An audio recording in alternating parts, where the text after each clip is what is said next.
Making a sequel for a hit movie is always tricky because you can rarely tell whether it'll be as good or bad as the original movie, and they're always compared to the original. Now, with the success of Top Gun: Maverick this year and its obvious stark contrast to its predecessor, we've come up with a list of the top sequels with the biggest gaps in quality from the original movies. Let's get right into it. First up, Hannibal Rising.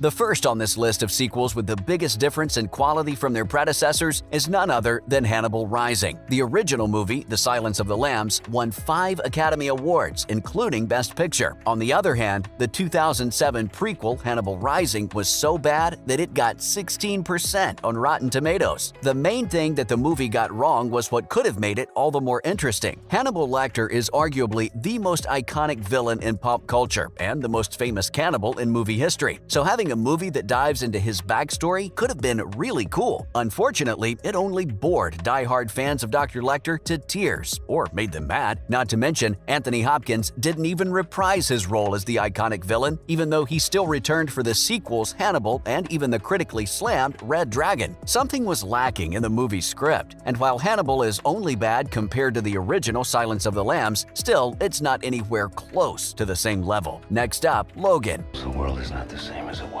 Most X-Men fans scoff whenever the movie X-Men Originals Wolverine is brought up. Interestingly, it's a near unanimous opinion that the movie was the worst in the trilogy of Wolverine movies, and it's for a good reason too. The film was filled to the brim with inaccuracies compared to the source material and had pretty laughable CGI and a poorly written script. Not to mention, they full-on butchered a fan-favorite character. After that, Wolverine came out, but it was pretty unmemorable overall. At that point, fans had pretty much given up on getting a good movie for their favorite character, but then Logan came, and it changed the whole game. A masterpiece from start to finish, Logan did everything the preceding movies couldn't and wouldn't. It gave fans exactly what they wanted in a Wolverine movie and more. Coming up, the Jurassic World series. I'm really proud of you for going on this trip. You're gonna have so A while ago, the famous Jurassic Park movies that started in 1993 got a reboot makeover with the Jurassic World trilogy. But the trilogy's final film aired this year in June, bringing an end to the franchise for now. And in most fans' opinions, thank God. While some people point out that the Jurassic World series is probably the worst to date, and yes, Dominion was pretty bad, honestly, pointing out these movies as the worst sequels for the franchise is pretty unfair. Jurassic Park has been on a downward spiral ever since the first sequel, Jurassic Park: The Lost World. Jurassic Park 3 featured Dr. Alan Grant talking to a velociraptor. And yeah, sure, it was a dream sequence, but you can't deny that it was an all-time low for the franchise. Following up, Transformers: Age of Extinction. All the way! Okay, to be honest, picking the worst Transformers sequel is like trying to pick the worst case of food poisoning you've ever had. They're all awful, just in varying degrees. Still, Transformers: Age of Extinction was on a whole other level of bad. From Mark Wahlberg being cast as an amateur inventor and single father from Texas, to all the weird subplots like the introduction to the state's Romeo and Juliet laws, which protect older males who date underage women, this film was a train wreck from the start. It's pretty ridiculous that one of the major themes of the movie was personal freedom and all the consequences of unchecked consumerism. But at the same time, we see an entire beer truck destroyed in the movie, just so they can have the camera linger over all the spilled Bud Light bottles, and then even have Wahlberg pick one up and chug it down in one go. It's hypocrisy at its finest, to say the least. Anyways, the story begins in the remains of an old cinema palace, as if the Age of Extinction referred to in the title literally relates to the extinction of movie theaters. Honestly, if that ends up being true, we wouldn't be too surprised that a movie like this is part of the reason why. Moving on, Mortal Kombat: Annihilation.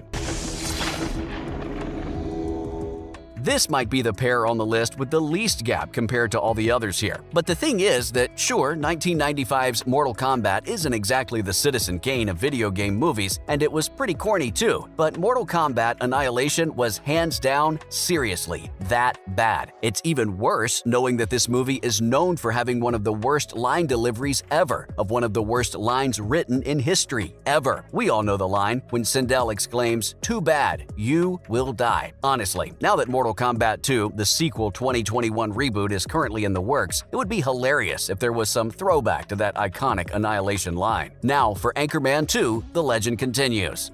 The great ones always return. Anchorman 2 is guilty of something that's unfortunately becoming a really popular trend in Hollywood lately: requels. Whenever a movie does well, the chances of getting a sequel are usually pretty high, but nowadays they're usually the same movie, just with a small change in the plot or with a different character, which most people dub requels now. One movie that doesn't even try to hide that they're a blatant remake of the first movie is Anchorman 2: The Legend Continues. And the first one was indeed pretty dumb and funny, but it was in all right ways. Anchorman 2 is just plain dumb. It tries to retell the original movie story on a bigger scale. The best example of this is when all of the news anchors from different stations start fighting. This was hilarious in the original 2004 film, but when they tried to remake this scene in the original, just more epic, it just didn't work at all. Honestly, the funniest part of Anchorman 2 was pretty much its bloopers, which is pretty sad for a comedy movie. Up next is The Suicide Squad. Robert Dubois. Okay, we've listed a lot of really bad sequels, so let's go back to sharing a few really good ones. A perfect example is The Suicide Squad, which greatly differs from its predecessor, Suicide Squad. Comparing the two, the biggest difference is that the first movie was just messy and just an overall confusing waste of a movie. On the other hand, the sequel is arguably one of the best comic book adaptations to date. Not to mention, The Suicide Squad introduced the world to Peacemaker, which should be enough of an argument that it is way better than the original. One thing's pretty funny though, we're still not fully sure if the 2021 movie is a sequel, reboot, standalone movie, or something else. But still, there's no denying that The Suicide Squad was better than Suicide Squad, no matter what kind of follow-up it is. Moving on, It, Chapter 2.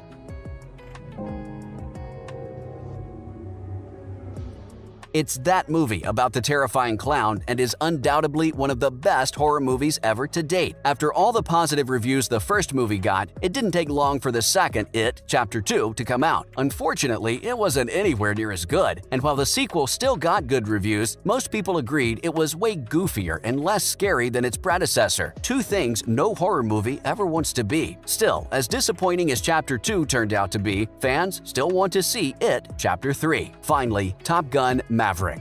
What do we have here?